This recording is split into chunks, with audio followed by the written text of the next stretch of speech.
Hello everyone, today we will be discussing about the pathophysiology and management of GERD.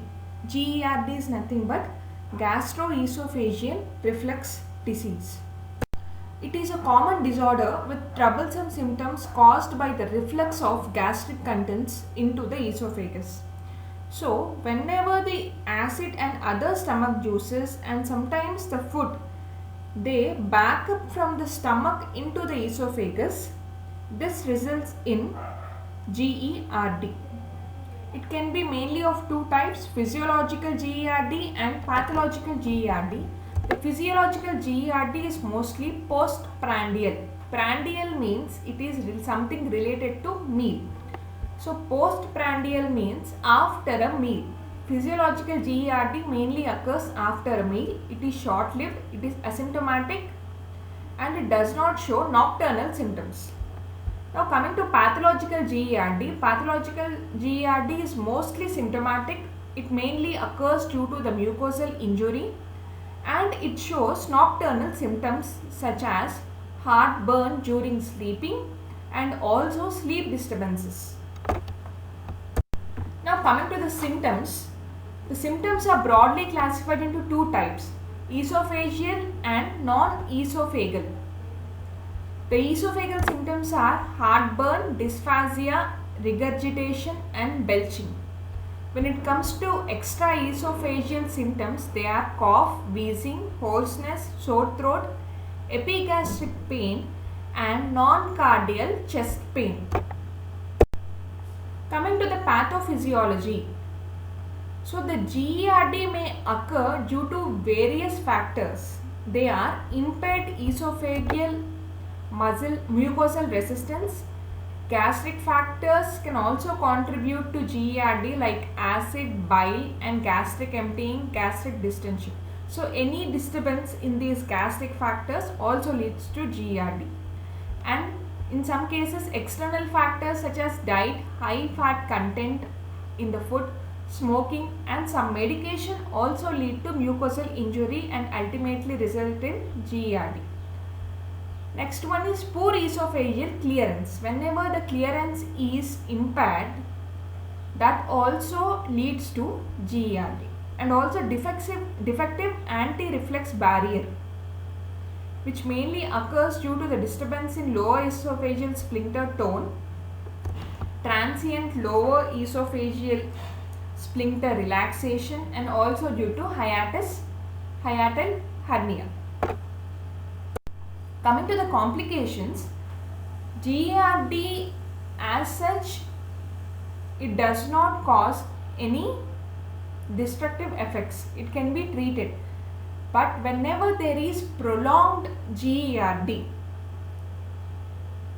that can lead to erosive esophagitis, NERD and sometimes Barrett's esophagus, and it can also lead to esophageal adenocarcinoma.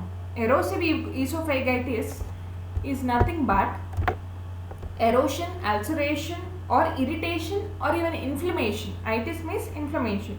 Inflammation of the walls of the esophagus. NERD is nothing but non-esophageal reflux disease. The symptoms are similar to GERD, but there is no sign of injury to esophagus. Hence, it is called as non-esophageal reflux disease. The Barrett's esophagus is a pathological condition where there is a metaplastic change in the mucosal cells lining the esophagus, lower part of the esophagus. Next one is esophageal adenocarcinoma. Adenomas are nothing but the cancer of mucus producing granular cells. So, this is also a complication of GERD. Coming to the drug therapy. The drugs that are mainly employed in the management of GERD are antacids and alginates, acid suppressing agents which are proton pump inhibitors and H2 blockers, mucus protecting agents such as sucralfate, prokinetics such as metoclopramide and mosapride, and also lifestyle changes, lifestyle modifications like proper diet, avoiding smoking and alcohol can also be included in the management of GERD. The examples of proton pump inhibitors are omeprazole and pantoprazole. H2 blockers are cimetidine and ranitidine. And whenever it comes to antacids and alginates, they are systemic and non-systematic. When it comes to alginate, sodium alginate is primarily used. All the drugs are discussed in detail in our previous videos. For any further reference, you can refer them. Coming to antacids, they are systemic and non-systematic. They are rapid but short-term symptomatic relief can be seen. They are not effective in case of erosive esophagitis. Coming to alginates, it is sodium alginate. Immediate onset of action is seen and long duration. Coming to alginates, it shows immediate onset of action, it has longer duration of action, and it is highly efficacious. It shows high efficacy. Coming to the uses, the alginates in combination with antacids are used to treat NERD, GERD. In case of NERD, it gives the protection of esophageal mucosal integrity. When it comes to GERD, it reduces the damage of non-acid reflux and it is not effective in erosive esophagitis. Coming to the mechanism of action, the alginates, they combine with the bicarbonate ion, they interact with gastric acid and they form a gel.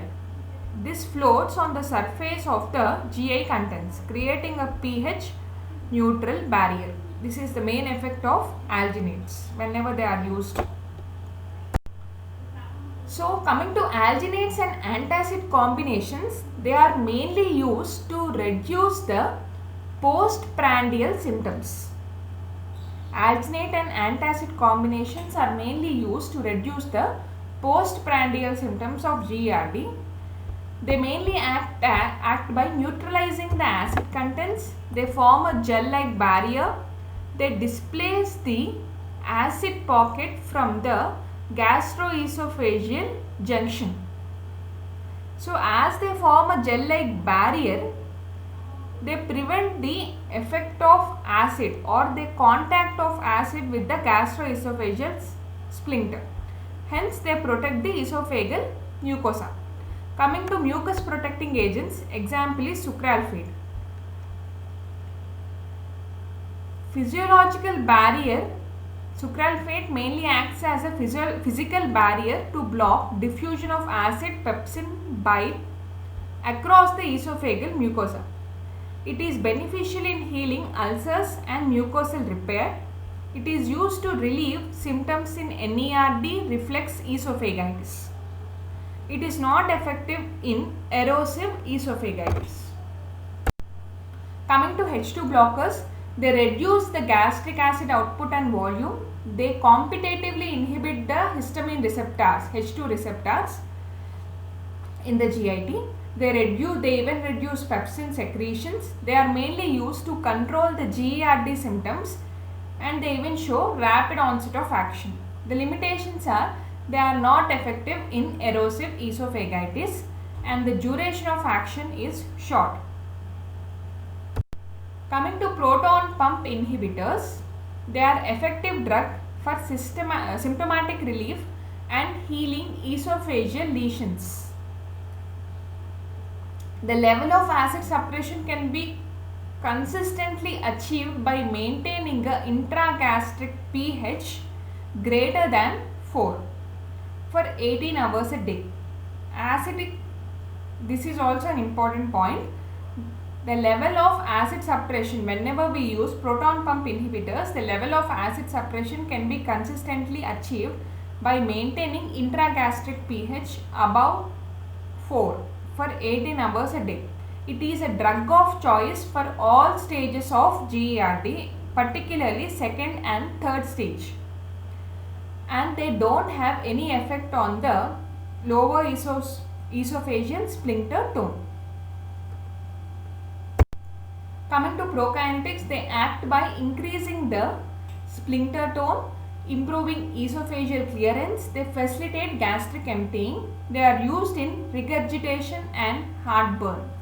They are often prescribed along with proton pump inhibitors and H2 blockers. Thank you for watching. Please subscribe for further videos on pharmacology.